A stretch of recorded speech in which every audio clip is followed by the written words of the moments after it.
Livre para todos os públicos.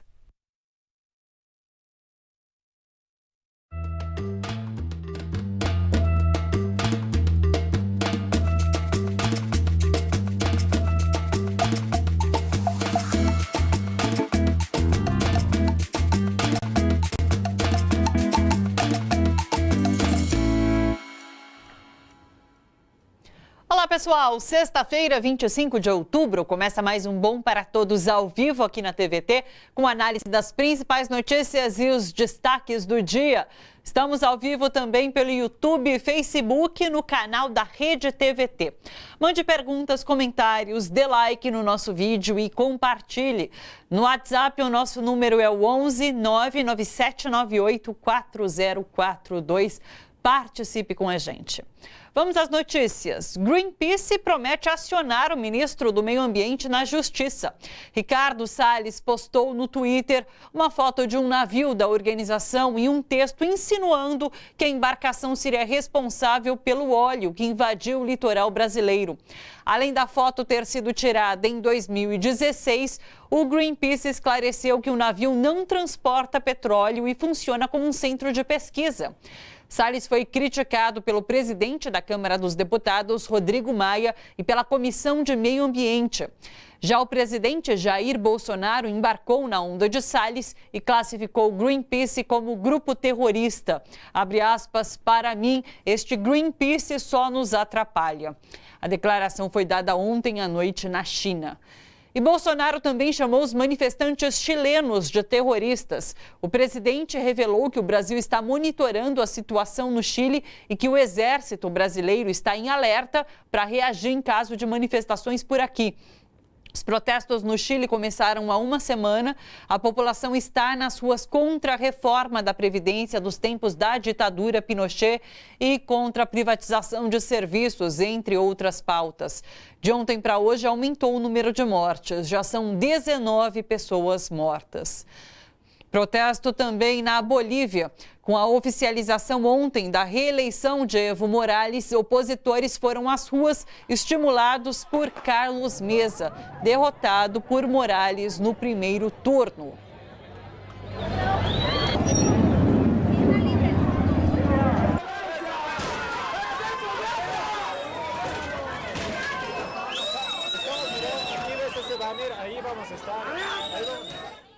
E um ex-delegado virou réu por crimes cometidos durante a ditadura aqui no Brasil.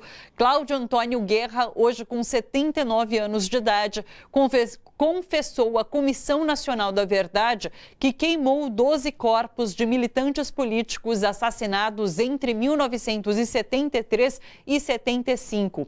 Os crimes foram cometidos na Casa da Morte, como era conhecido o imóvel usado pelo regime militar para torturar presos políticos em Petrópolis, no Rio de Janeiro. A Justiça Federal abriu processo contra Cláudio por ocultação e destruição de corpos. Voltando a falar sobre o petróleo que atinge o Nordeste, a foz do Rio São Francisco está ameaçada com manchas de óleo petrificadas. A denúncia é da revista Fórum.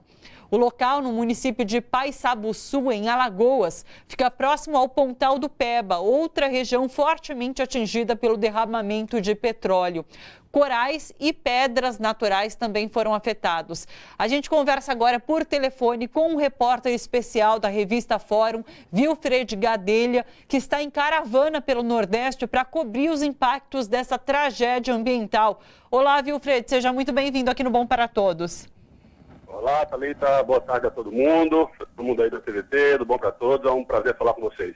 Queria que você explicasse um pouco o que você tem visto, então, nessa sua viagem, nas praias onde você chega, o que tem te chamado mais atenção?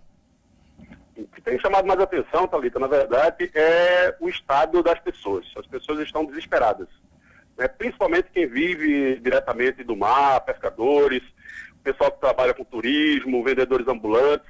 A sensação deles, o sentimento deles é de desespero, de medo, principalmente nas praias onde a gente passou, onde já foi feita, digamos, a maior parte da limpeza, é de que o óleo volte, né? E isso a gente passou por praias como Barra de Jangada, lá em Jaboatão dos Guararapes, na região metropolitana do Recife. Passamos também em Maragogi, que é um destino turístico bastante conhecido em Alagoas, né? Em Coruripe. E hoje pela manhã a gente esteve lá na foz do Rio São Francisco, lá em Piaçabuçu, e realmente é um negócio muito impressionante, assim, você olha de longe e aparece um arrecife, assim, e quando você chega perto e pisa, obviamente eu estou de botas, é uma mancha de óleo petrificada, o óleo endureceu, provavelmente por quê? Porque não foi recolhido, então, ou seja, isso é 200 metros de onde o rio chega, sabe, de onde o Rio São Francisco está. Então é um negócio muito complicado, sabe, a gente passou por lá também no portal do Peba, que estava acontecendo uma ação, né, de remoção de óleo, e a gente estava lá com o pessoal da Marinha também, né, e aí a capitã responsável pela operação se recusou a dar informações, ou seja, além desse problema todo que a gente está passando, a gente ainda lida com essa censura oficial, os dados a gente não sabe se são, né, fake news, etc. Agora mesmo aconteceu um episódio, seria cômico se não fosse trágico. Eu vim aqui na reserva ecológica de Santa Isabel, no município de Pirambi, aqui em Sergipe, e não tem ninguém. É um lugar onde se trabalha com tartarugas de peixe, que está em extinção. Há vários ninhos de tartarugas aqui na praia, né, sinalizados para evitar que as pessoas pisem ou algum tipo de coisa. Não tem ninguém responsável. O vigilante ligou para um analista ambiental, Paulo Sérgio Bastos, foi como ele se identificou, e o funcionário público, que tem a obrigação de repassar as informações, disse que nem tem o telefone da chefe. Eu até perguntei para ele como é que ele se comunicava com a chefe, e assim, é risível, mas é trágico, né? Porque a gente ainda encontra essa outra mancha de óleo oficial, impedindo que a gente possa repassar o que é que está acontecendo para a população. A gente está vendo, inclusive, imagens que foram enviadas pelo próprio Wilfred, e engraçado não, mas enfim, essa pedra que você fala, de fato, ela parece ali uma pedra na praia, mas quando você chega perto e pisa nela, ela se esfarela, esse petróleo que está petrificado, né? Com a ação do sol, né? Sim. E aí, provavelmente, com a ação do sol, com a questão... quarta-feira, a gente esteve no Palácio do Campo das Princesas, onde o governador Paulo Câmara se reuniu com alguns especialistas, o pessoal das universidades, e essa informação já foi repassada para a gente, assim, de que esse óleo, ele é muito denso e quando ele se biodegrada, ele pode se petrificar, ele vai ficando mais sólido, né? Obviamente, com a ação, digamos, da atmosfera, do sol e tudo mais. E lá na foz... Sim. Você falou sobre esse sentimento de tristeza das pessoas. Tem também um sentimento de revolta por conta da irresponsabilidade por parte do governo de não ter agido antes para conter esse petróleo que chega às praias?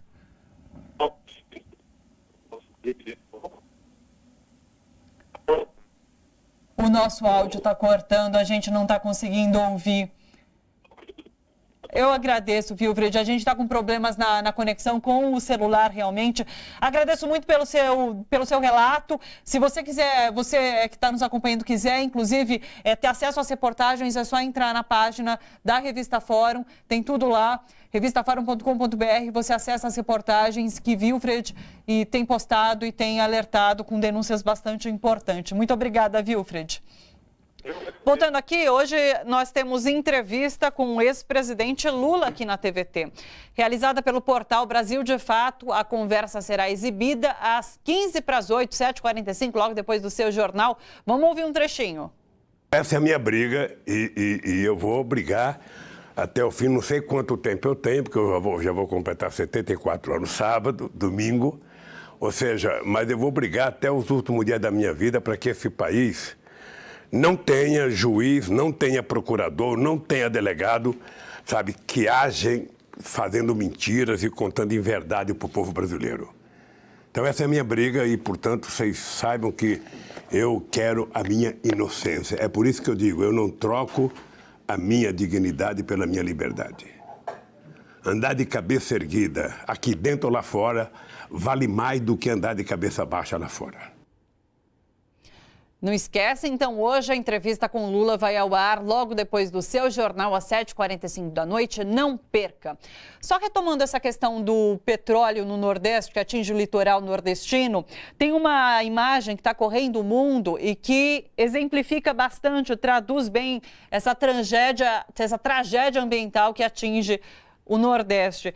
Essa cena ela foi registrada por um fotógrafo que é colaborador, inclusive, da France Press, em 21 de outubro, em Itapuama, Pernambuco.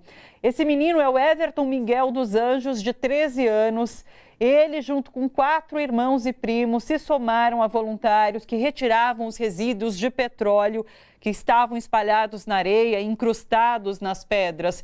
E daí ele viu que a camiseta dele estava muito suja, preta, realmente toda manchada. E ele tirou e improvisou uma túnica com um saco de lixo, desses sacos pretos de lixo. Ele vestiu e foi continuar a trabalhar ali na retirada do petróleo. E essa imagem, então, mostra bastante, traduz bem essa tragédia que atinge o Nordeste brasileiro. Inclusive, a France Press coloca o depoimento do fotógrafo dizendo que depois ele conversou com o garoto e o garoto disse que a mãe estava muito brava porque viu a imagem rodando pela imprensa e ficou brava com ele por conta da ação que ele realizava. É isso, muita gente exposta a esse petróleo que é tóxico. As pesquisas já apontam a toxicidade desse material, mas muitos voluntários têm trabalhado por conta de uma ineficiência do governo realmente. Bom, para todos, faz agora um rápido intervalo. Na volta, a gente vai falar sobre a América do Sul, sobre neoliberalismo, sobre o governo Bolsonaro, sobre regime militar e anistia. Ainda hoje tem conversa com a linguista Letícia Salorenzo sobre uma polêmica nas redes a respeito dos significados da palavra professora. E no nosso quadro Na Luta, o Diogo Silva apresenta um projeto de tênis nos céus. Fica por aí, a gente já volta. Até já.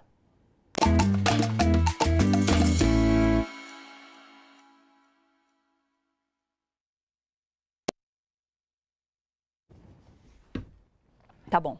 Beleza. Olá!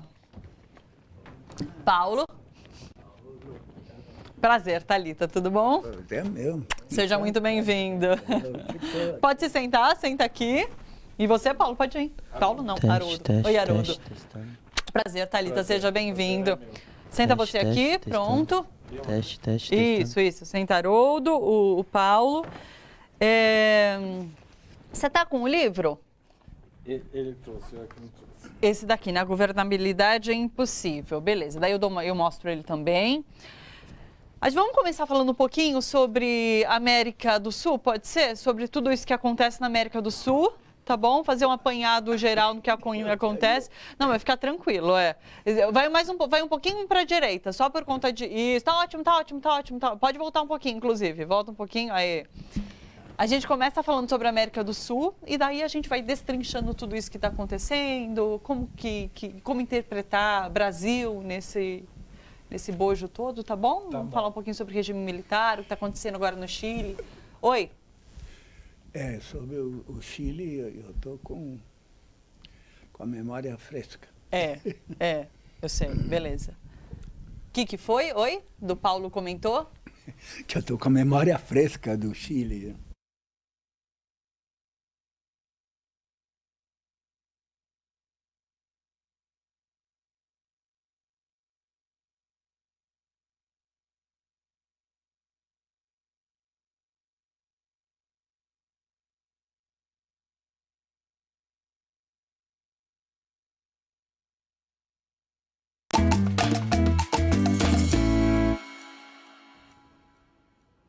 Bom, para todos, de volta ao vivo. Bom, o bicho está pegando na América do Sul. Bolívia acaba de reeleger Evo Morales como presidente, mas a oposição quer recontagem de votos e ameaça a democracia. No Chile, a população saiu às ruas contra o governo neoliberal de Sebastião Pinheira e a desigualdade que aumentou nos últimos anos, desde que a ditadura de Pinochet adotou reformas econômicas e sociais e mexeu no sistema previdenciário do país. Um spoiler do que está por vir no Brasil, será? Lembrando que acabamos de adotar um modelo bastante similar, chancelado pelo Congresso essa semana. Argentina, a política neoliberal de Maurício Macri enterrou sua reeleição e o país tem um presidente derrotado no poder. Nesse fim de semana, a oposição deve vencer nas urnas. Pesquisas apontam 20 pontos percentuais entre Alberto Fernandes e Macri. A nossa conversa hoje aqui no estúdio passa por todos esses pontos. E ainda, governo Bolsonaro, regime militar e anistia. Estamos com Paulo Canabrava Filho, jornalista, editor da revista virtual bilíngue Diálogos do Sul, organizador do livro Resistência e Anistia, lançado pela Alameda Editorial. E Haroldo Ceravolo Cereza, também jornalista, editor da Alameda Editorial e do site Opera Mundi, um dos autores do livro A Espera da Verdade, Empresários, Juristas e Elite Transnacional, Histórias de Civis que Fizeram a Ditadura Militar. Sejam muito bem-vindos, pessoal. Obrigado, Thalita. Muito obrigada pela presença. Eu estou muito emocionado de estar aqui na televisão dos trabalhadores. Ah, mas que bom, é um prazer para a gente recebê-lo. Eu queria que vocês começassem comentando como vocês interpretam tudo isso que está acontecendo na América do Sul hoje. Inclusive, eu não comentei, mas tem eleição também no Uruguai, com socialista à frente nas pesquisas. Como que vocês interpretam tudo isso que acontece na América do Sul hoje? Vamos começar com o Paulo. Olha, eu cobri a eleição do Salvador Allende, no Chile, né? E depois eu estava no Peru, quando do golpe do Pinochet. Foram 20 anos de massacre daquele povo, campo de concentração no deserto ou na região polar, onde a gente ou morria fritado ou morria congelado, né? Aquilo, milhões de chilenos exilados por razões econômicas, né? E outros tantos milhões, mas centenas de milhares asilados políticos no Chile. Então, a história do Chile é trágica, né? Porque veio a democracia e eles não foram no cerne da questão, né? Eles não mudaram o sistema econômico, mantiveram, né, o neoliberalismo, que, veja, vale lembrar o seguinte, que esse Paulo Guedes, que hoje está aí de superministro da economia, na ditadura do Pinochet, ele estava lá aprendendo as maldades que ele está praticando aqui hoje, né? Sim.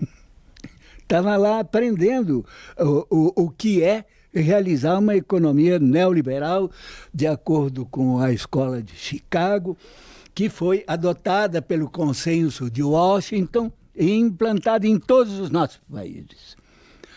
A partir do Consenso de Washington, década de 80, né, o que nós tivemos foi a implantação do pensamento único econômico em todos os nossos países. Sim.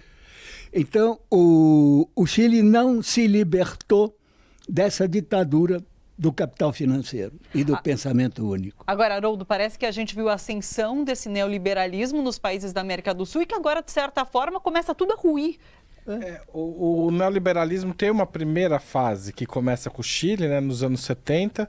Nos anos 80 ele vai chegar nos países, na Bolívia, no Brasil e outros países da América do Sul, com uma vertente até Venezuela, com um verniz democrático, que vai ter uma primeira onda que desemboca na eleição de vários governos de esquerda, depois do fracasso dos anos 90, então Evo Morales, Lula, Kirchner, Chaves. Por que essa gente ganha? Por que a esquerda ganha? Porque o neoliberalismo fracassa.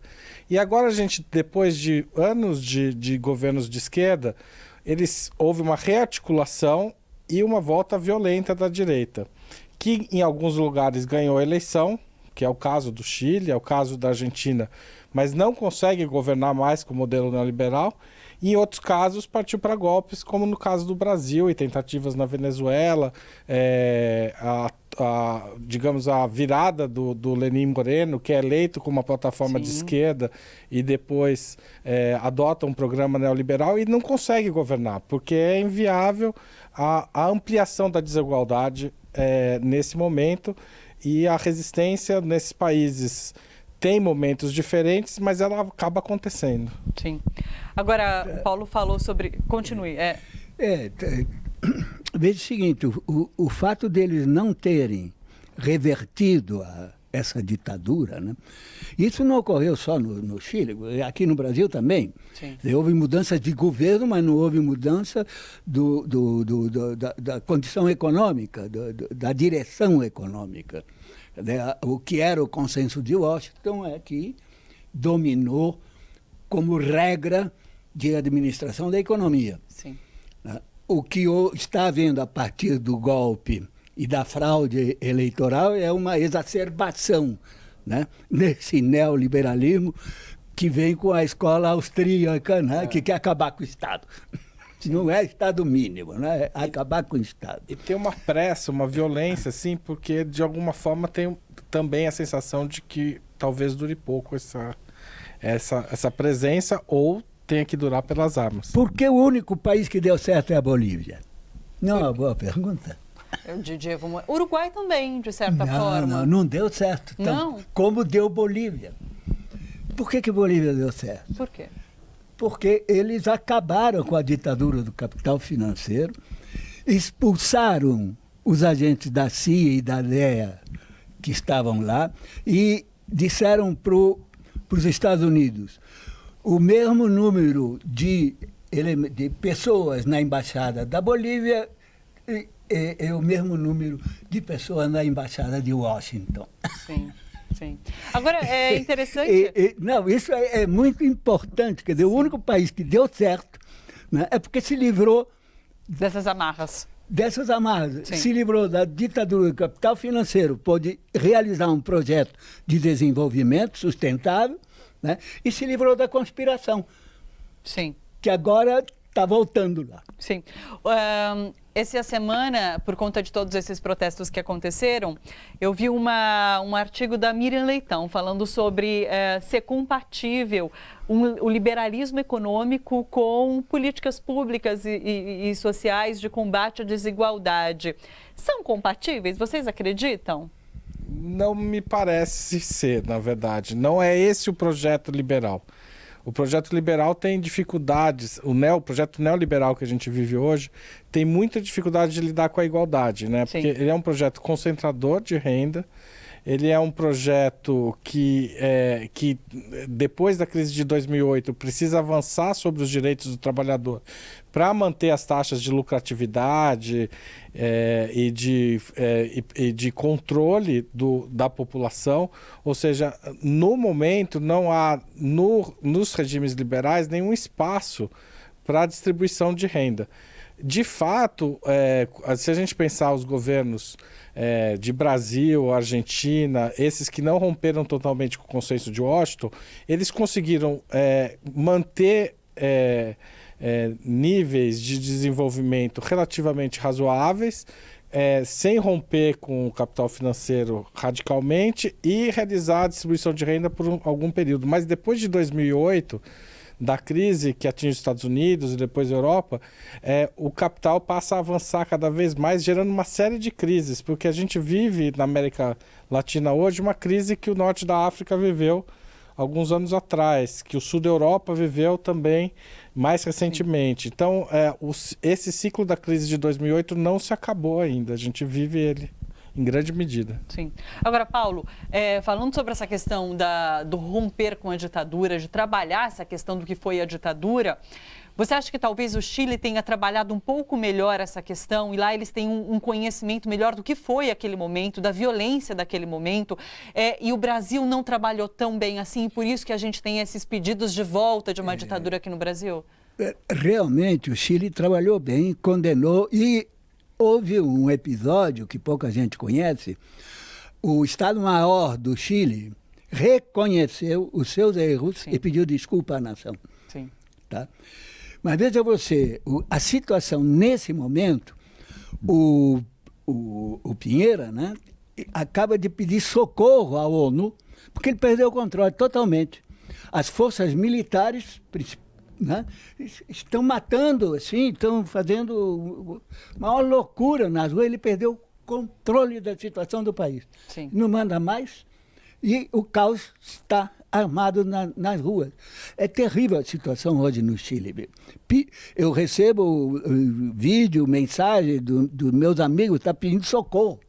Sim. Né? E nós temos que realmente fazer um movimento de solidariedade com o povo chileno, entendeu? Porque está num momento crucial. Eles têm que sair disso, têm que parar esse massacre, entendeu? Sim. Porque já são mais de 20 mortos.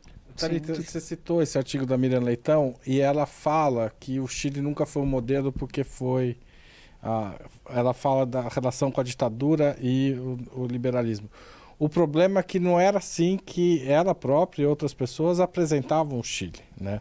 Todo mundo apresentava, quer dizer, todo mundo, os pensadores neoliberais, eles apresentavam, exato, como um modelo, aliás, perfeito. Você pegar falas do Paulo Guedes de 6 meses atrás, 3 meses atrás, se a gente talvez estivesse acompanhando o Paulo Guedes 15 dias atrás, talvez ele estivesse elogiando o Chile. Sim. Né? Então, a gente precisa tomar cuidado assim, com essas viravoltas, assim, porque parece que nada foi dito. Não, o Chile foi apresentado por muito tempo como modelo para a América Latina, ele foi apresentado como modelo econômico, inclusive para os países que fizeram a transição para o neoliberalismo em regimes mais democráticos, que é o caso da Bolívia e do Brasil, Sim. nos anos 80 e começo dos anos 90.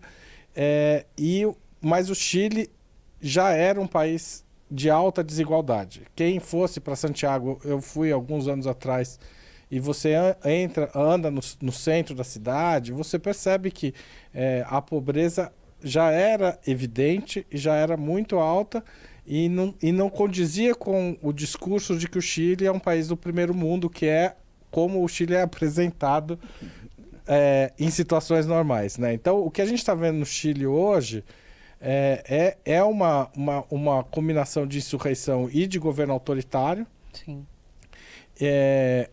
Como o Paulo disse, saindo do controle, então a gente não sabe, não tem certeza se existe um plano de fechamento do regime ou se isso está acontecendo porque o governo perdeu o controle, né? Então a situação é de fato muito crítica e mostra que aquele castelo estava derretendo.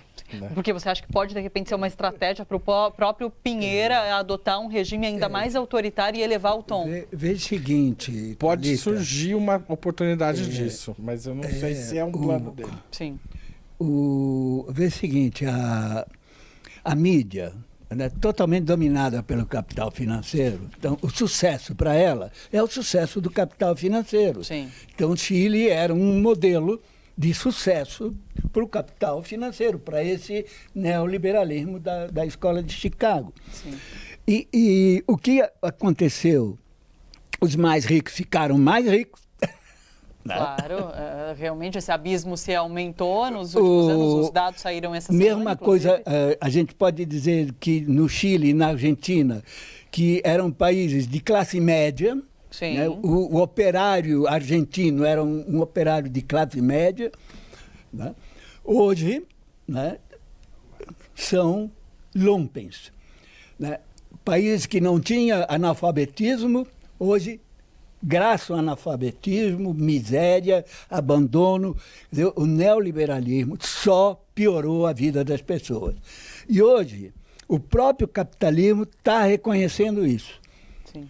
Né? Eu publico hoje, em Diálogos do Sul, né, uma matéria do Ladislau Doubal, recomendo a todos vocês. O professor Ladislau é um gênio da economia. Né? Ele faz uma análise da proposta do Papa Francisco de uma economia. Né? A síntese é a seguinte: a economia tem que servir à sociedade e não se servir da sociedade. Né? Essa é a síntese do pensamento colocado.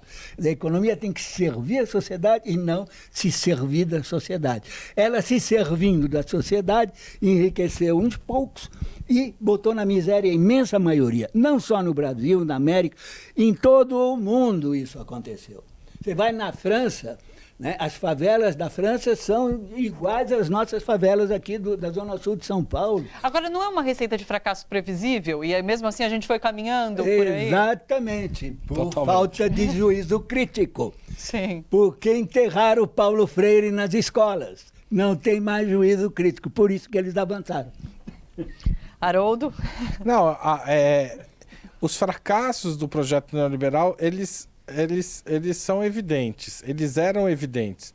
O que é incrível é essa aposta da elite de dobrar a aposta, né? Ou seja, não existe um sentido prático disso, porque é tanto dinheiro que não se pode ser usado. Então, o único sentido de ter esse dinheiro todo é aumentar o poder, não de aumentar a qualidade de vida. Ninguém pode ir para a Lua com esse dinheiro, ninguém pode viver em outro planeta, tem que viver aqui na Terra mesmo. Vive cercado, vive sem poder sair. Então, esse regime ele é muito opressor. Ele oprime, inclusive, os opressores, né? E eles não conseguem sair desse jogo. É uma luta, existe uma certa lógica interna que precisa ser rompida. Agora, você acredita que essa guinada na Argentina, por exemplo, pode significar transformações na América do Sul? No Chile a gente ainda não sabe o que vai acontecer, mas já mostra também aquela insatisfação que pode também apontar para uma guinada, para um campo mais progressista, para um campo de esquerda. É isso que a gente está assistindo? Eu acho que tem uma guinada evidente na América Latina de reencontro com posições de esquerda. Um reencontro que é bastante realista, eu acho que nos dois sentidos, tanto da população que vai ter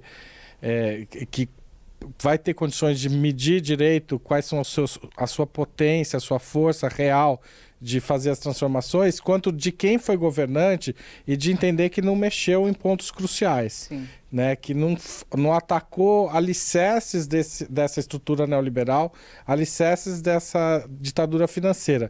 Então é importante que essa virada comece a acontecer, já está começando de certa forma, e que as duas partes entendam onde elas jogaram, talvez algumas jogando expectativas demais e os governantes jogando demais para trás a força de mudança que o Estado tem. Sim. Né? Como o Paulo disse, na Bolívia, talvez por ser um país menor, mais pobre, e com uma característica de chegada ao poder que envolveu uma revolta popular, na verdade de duas, né? A revolta da água, a revolta do gás, o Evo chega com mais força política para fazer transformações mais profundas.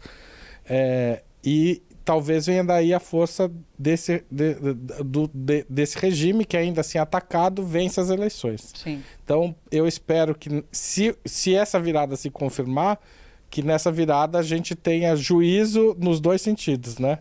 Juízo de ir mais adiante e juízo de medir melhor as forças. Paulo, no próximo bloco você vai falar quando isso chega ao Brasil, tá bom? A gente vai falar sobre a situação brasileira. Eu vou fazer uma breve pausa nessa conversa. Olha só, sexta-feira é dia de participação da nossa linguista preferida, Letícia Sá Lourenço. Oi, Letícia, tudo bom? Olá, boa tarde a todos, como vão? Boa tarde, tudo certo e por aí? Tudo bem aqui. Né? Letícia, você vai falar hoje sobre uma polêmica nas redes, uma polêmica que surgiu em relação a vocabulário nas redes. Conta pra gente. Sim, e antes de eu começar a falar isso, eu quero deixar bem claro que eu não defendo nem ataco ninguém. Se tem alguém que eu vou defender ou atacar aqui, vai ser o dicionário, tá? Porque o pessoal começou a falar que na definição do Google, professora é sinônimo de prostituta. Isso não é um absurdo? Vamos ver. Vamos olhar no dicionário. Como bem lembrou o professor aí, tá faltando Paulo Freire, né? Vamos correr atrás do dicionário? Aí eu fui no dicionário. Eu peguei esses três aqui, que eu tenho em casa. Um dicionário da Folha... O Aurélio da Folha de São Paulo, da década de 80, de 1988, o Aurélio de 2015, mais atual, e esse dicionário de 68, que era dos meus pais, eu peguei para mim. Esses dois dicionários aqui, eles não trazem o verbete professora. O Aurélio, esse aqui pequenininho, ele traz o verbete professora e diz que é sinônimo de mestra. Aí você vai para o dicionário OAS online, e o OAS te informa que professora também é sinônimo de prostituta. Aí, peraí, como é que... será que a produção podia jogar agora no Sim, no ar? Vamos ver na tela. É isso aí, olha, professora de acordo com o OAS. Isso. Vamos ver o que está escrito ao lado de professora. Tem uma data. Qual é o número? Eu não enxergo daqui. 1851. 1851. O que significa que a palavra professora foi usada no feminino pela primeira vez em 1851. Essa informação é fornecida pelo dicionário. Aí você tem, número 1, substantivo feminino, mulher que ensina ou exerce o professorado. Ok, tudo bem, ninguém chiou com essa. Número 2, prostituta, com quem adolescentes se iniciam na vida sexual. Só que não é só isso. Antes dessa informação, tem três abreviações. B, NE e INFRAM.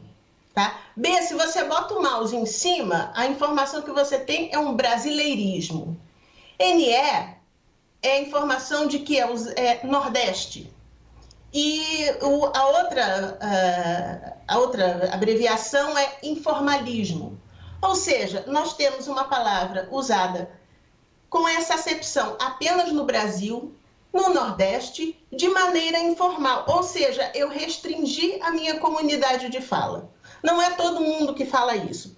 E no momento que você chama prostituta com quem os adolescentes se iniciam na vida sexual, gente, por derivação metafórica de sentido, uma prostituta, nesse sentido, é uma professora. Qual o problema disso? Por favor, me expliquem. Existe uma movimentação, inclusive, de incluir essas palavras que mudam de significado por conta do uso informal no dicionário, é isso? E é positivo isso? Que é outra coisa que me assusta profundamente. O que é um dicionário? O dicionário era um livro, agora é um local, um site, onde você reúne todos os verbetes de uma língua usados por todas as comunidades de fala em todas as épocas. Então tem muita gente dizendo, que bom que o Google tirou isso do dicionário. Não tirou não. Isso nunca vai sair do dicionário. Porque se em algum momento, no uso da língua portuguesa, a palavra professora foi usada para designar a prostituta com quem os rapazes tinham a iniciação sexual, essa palavra sempre constará do dicionário e com registro. Olha, durante aquela época, a palavra funcionava desse jeito, tá? E tem outra coisa. Tá todo mundo incomodado só com professora? Vocês já viram todas as outras metáforas que se referem à mulher? Vamos fazer um teste. Se eu falo para você, aquele homem é um touro, como é que eu estou qualificando esse homem? Forte, viril, enfim. Viril. E aquela mulher é uma vaca? É sempre de modo pejorativo. Aquele homem é um galo, vai ter uma definição muito parecida do touro. Aquela mulher é uma galinha. E o último, aquele homem é um cão, é o demônio. Aquela mulher é uma cadela, é prostituta. É sempre assim? É sempre assim. A mulher vai ser sempre metaforizada, ou como prostituta ou como objeto. E que no final das contas é a mesma coisa, ou prostituta ou objeto. Prostituta é um objeto no imaginário social do homem. Quer ver a pá de cal da história? O que significa a frase, aquele homem é uma mulher? Estou falando bem desse homem? Não estou. Felizmente não. A gente sabe que vivemos num mundo machista desde sempre, então realmente não. Pois é. Aí vocês querem ver outro exemplo? Porque as palavras mudam com o sentido... Nós temos muita gente falando isso, né? Porque se eu não uso, então não tem que estar no dicionário. Oi? Como assim? Tem uma expressão, vou dar um exemplo básico. O que vocês chamam de mandioquinha aí. Sou carioca, eu chamo de batata baroa. Os nordestinos chamam de cenoura branca. Aí, porque em São Paulo ninguém fala cenoura branca, vamos arrancar a cenoura branca do dicionário? É a grande polêmica do biscoito bolacha também, entre São Paulo e Rio de Janeiro. Pois é. Agora, tem que ter isso registrado no dicionário. Sim. Né? Aí você bota para o gringo decidir. Tem vários vídeos de gringos resolvendo isso. Não vou entrar nessa polêmica, não quero saber. Mas algo que você trouxe que é bastante interessante é fazer a leitura daquelas siglas ali realmente no dicionário, que eu acho que eu não tinha conhecimento, acho que muita gente não tem conhecimento. É importante que a gente saiba, então, que aquilo ali é restrito, enfim, que a gente tem como entender melhor aquelas siglas. É muito importante isso. Eu posso mostrar mais 2 exemplos que eu mandei para a produção? Podemos, vamos pegar o primeiro. Começa com BO. Primeiro de BO. Lá vem polêmica, quer ver só? Aí, ó. Vem polêmica. Vamos lá. A palavra em questão é boceta. Leia do lado o que está escrito. Século XIV, favor verificar IVPM. E eu anotei aqui, o IVPM é o Índice do Vocabulário do Português Medieval. Ou seja, nós temos essa palavra usada pela primeira vez no século XIV, tá? Qual é o primeiro significado da palavra boceta? Caixinha redonda, oval ou oblonga. Ou seja, é uma caixinha, geralmente para você guardar fumo. Então, assim, se seus filhos te pegarem de surpresa, ai mãe, o que é uma boceta? Corre para o dicionário, que o dicionário ajuda, tá? Aí nós temos a segunda definição, que antes da definição está escrito 1899, B de brasileirismo e MAD da Ilha da Madeira. Ou seja, é uma caixinha de rapé. A palavra boceta era usada com essa acepção em 1899 no Brasil e na Ilha da Madeira. O significado tal qual nós a conhecemos atualmente surgiu no século XVIII, que ela é sinônimo de vulva, tá lá. Aí eu vou pedir a última imagem que eu mandei. A outra tela foi babaca. Babaca. Pois é, o que está escrito ao lado de babaca? 1969, tá? Não, antes. 1922 em cima, né? Pois é, 1922. A referência é Geringonça Carioca, verbetes para um dicionário da gíria, escrito por Raul Pederneiras, em 1922. Então, nós temos que, em 1922, babaca era sinônimo de vulva. Ou seja, no início do século XX, o que hoje a gente chama de buceta, a gente chamava de babaca. Aí houve a evolução. Em 1969, virou essa palavra ônibus, ou seja, significa tudo, né? Só que a semântica de babaca hoje em dia é uma semântica negativa. Ou seja, a mulher continua com semântica negativa, inclusive a genitália feminina. Ela foi derivando de sentido e continuou com uma semântica negativa. E vocês vão se incomodar só com o uso da professora e o uso correto, gente. Faz isso não. Tá vendo como de uma polêmica pode surgir uma aula de gramática e português? Excelente, aprendi muita coisa hoje, Letícia. Que bom. E, gente, aprendam a ler o dicionário. Aprendam a ver os significados. Hoje em dia, o dicionário online ficou uma belezura para se usar. Você bota o mouse em cima daquela abreviação, vem logo o significado. Ficou muito fácil. É só usar e raciocinar. E mais uma coisa, tá? Toda essa polêmica acendeu uma série de questões sensoriais. As pessoas reagiram de maneira sensorial, de maneira emocional. É o que eu sempre falo, né? Sim, estamos nessa época de reações emocionais, né? E não racionais. Letícia, muito obrigada. Pois é, eu não fiz nada demais, eu só abri o dicionário e li o dicionário com vocês. Vocês observaram isso, né? Sem chover crítica lá no Face da Letícia. Pode vir que eu tô facinha. Obrigada, Letícia, um ótimo final de semana, grande beijo pra você. Tchau, tchau. Tchau, até semana que vem. Bom, pra todos, faz um rápido intervalo, fica por aí, a gente já volta.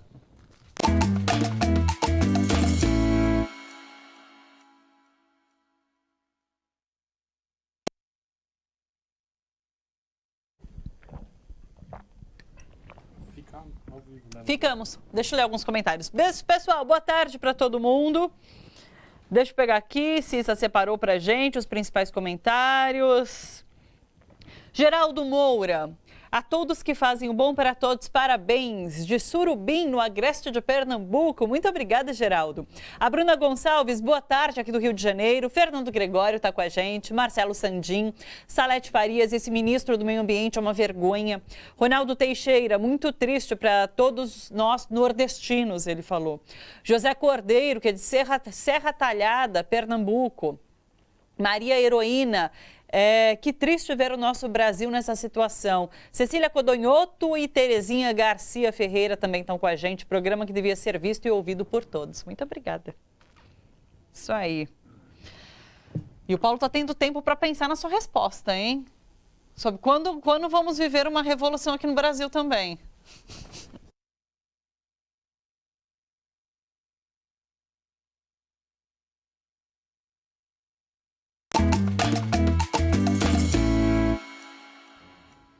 Estamos de volta ao vivo. Sexta-feira tem esporte aqui no Bom para Todos com o atleta Diogo Silva. É o nosso quadro Na Luta.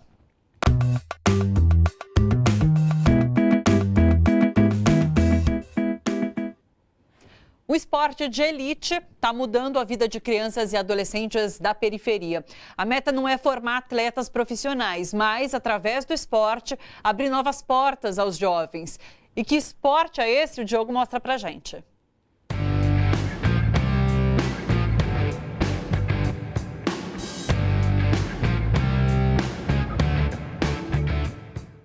Boa tarde, Thalita, tudo bem? Hoje o quadro Na Luta está no céu Casablanca. Uma raquete e uma bolinha. Viemos visitar o Instituto Patrícia Medrado para mostrar um pouco do tênis. Mas antes disso, jogar uma partida, né?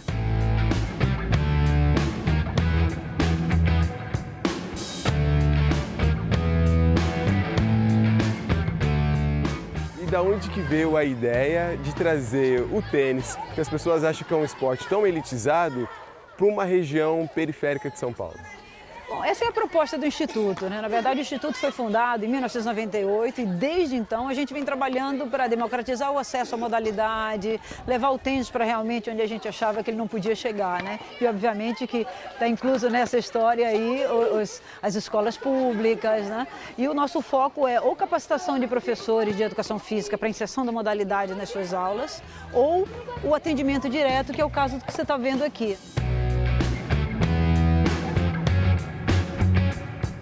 O que a gente quer é mostrar que qualquer espaço pode ser um espaço para o tênis. Então a gente mostra aqui numa quadra poliesportiva que é só necessária a demarcação proporcional de uma quadra de tênis, né? A gente entende que não é que é um percentual muito pequeno de pessoas que praticam tênis, mas muito por causa disso, né? Que espaço. Então vamos criar esses espaços que facilitem o aprendizado.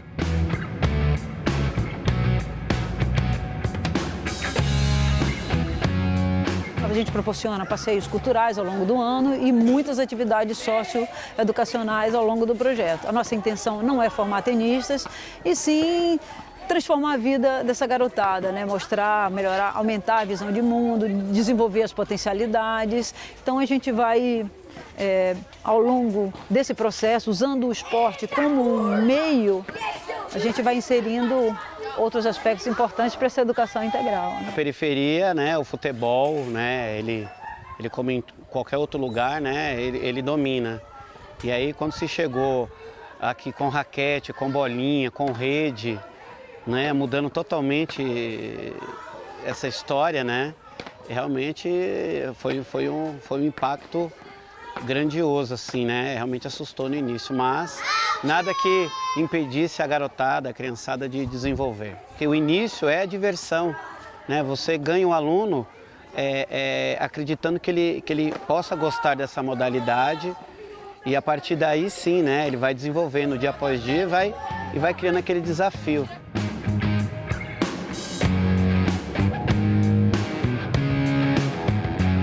Porque aqui dentro você tem um esporte, você pratica um esporte, você melhora a sua saúde, você melhora praticamente tudo. Convívio, amizades, você aprende a falar, você praticamente faz tudo. Lá fora você não sabe o que você pode encontrar. Você pode se desviar para o caminho das drogas, para outros caminhos. Aqui dentro não, aqui dentro você já pega uma raquete e bate na bolinha. Foi a primeira vez que eu conheci mesmo tênis. Eu nunca tinha ouvido falar, não sabia nem o que era. Aí eu descobri, gostei e comecei a jogar. Proporcionou muita coisa, tipo, conhecer outros lugares, viajar também. A gente foi para Paraty, Campos do Jordão, jogar um torneio lá, foi muito bom. O torneio lá de Campos do Jordão eu fui campeã. Foi bom, conheci novos lugares, novas pessoas. Os professores também são muito bons quando você tem alguma dúvida de movimento. Eles estão ali para tirar, eu acho que foi muito bom.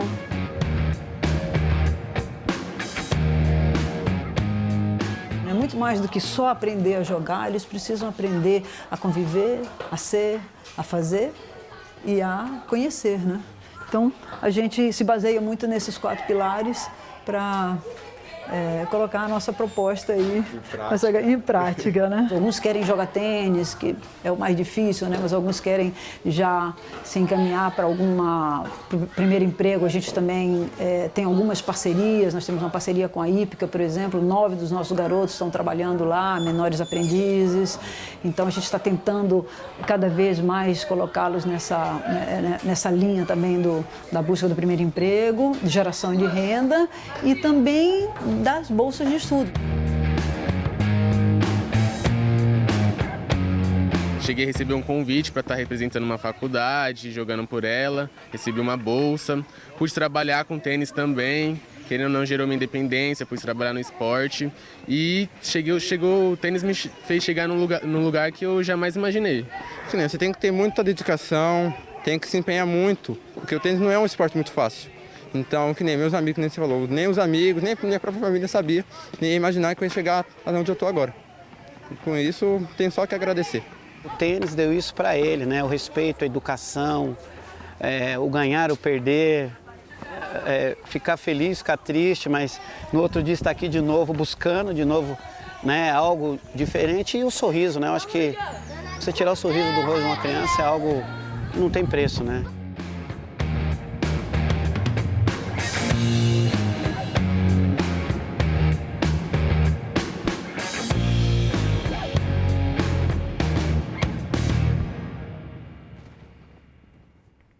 Diogo sempre trazendo exemplos muito interessantes de como o esporte pode mexer com a vida de muita gente, pode fazer transformações sociais muito positivas. Valeu, Diogo. Obrigada. De volta ao nosso estúdio, estamos hoje com Paulo Canabrava Filho, jornalista, editor da revista Diálogos do Sul, e Haroldo Ceravolo Cereza, também jornalista, editor da Alameda Editorial e do site Ópera Mundi. Paulo teve bastante tempo para pensar nessa resposta. Eu quero saber, conforme tudo isso que a gente falou, que acontece no Chile nesse momento, a Argentina por vias democráticas com eleição, que pode eleger um governo mais progressista, que tudo isso pode interferir nos caminhos que o Brasil tem tomado? Olha, antes de te dar uma resposta direta, eu quero aproveitar o gancho do futebol, né, para dizer que quando eu era moleque a gente jogava futebol nas várzeas do Tietê. Sim. Várzeas que não existem mais, né? E agora Diálogo do Sul apoia o futebol de várzea, né? Porque é lá que nasce a paixão do povo pelo futebol, entendeu? É lá. Aqui nas várzeas, nas praias, né? E veja, a tua pergunta é muito complicada, né? Porque o que esperar, né? Quando professora vira sinônimo de puta? Isso é uma tristeza, né? Reflete bem o que está acontecendo nas escolas de periferia, onde reina a violência. Eu tenho amigos professores que chegam em casa chorando, né? Porque não aguentam mais o que é a pressão, né? Uma violência inusitada que está acontecendo nas escolas públicas, né? O que esperar quando o Supremo Tribunal Federal, né, que é o guardião máximo da Constituição, né, esteja discutindo, eu ouvi isso não sei de quem, né, discutindo a constitucionalidade da Constituição.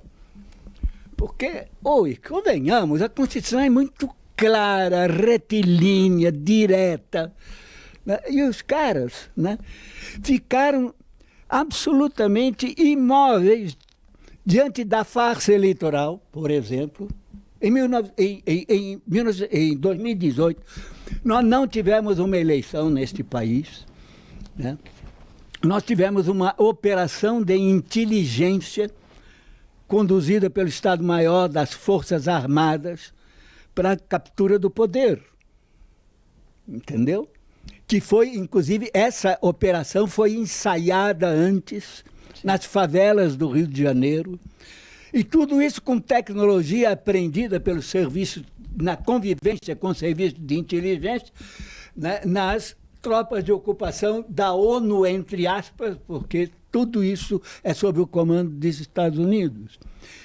A farsa foi tão evidente, né, o abuso do poder econômico, né, as ameaças nada veladas de oficiais filmando, dizendo que haveria guerra civil se tirassem o Lula da prisão ou se o Lula ganhasse uma eleição. Ameaças infames. Sim. Vídeos gravados dizendo: nós vamos aí, fechamos o Supremo Tribunal Federal. Foi evidente, todo mundo ficou sabendo que o Vilas Boas, chefe das Forças Armadas, foi ao Supremo e disse e proibiu o Supremo de dar o habeas corpus para o Lula. Supremo que se dobra, quando ele devia ter metido a Constituição em cima desse general, prendido esse general, porque Sim. Ele é a Suprema Justiça, ele devia ter prendido esse general.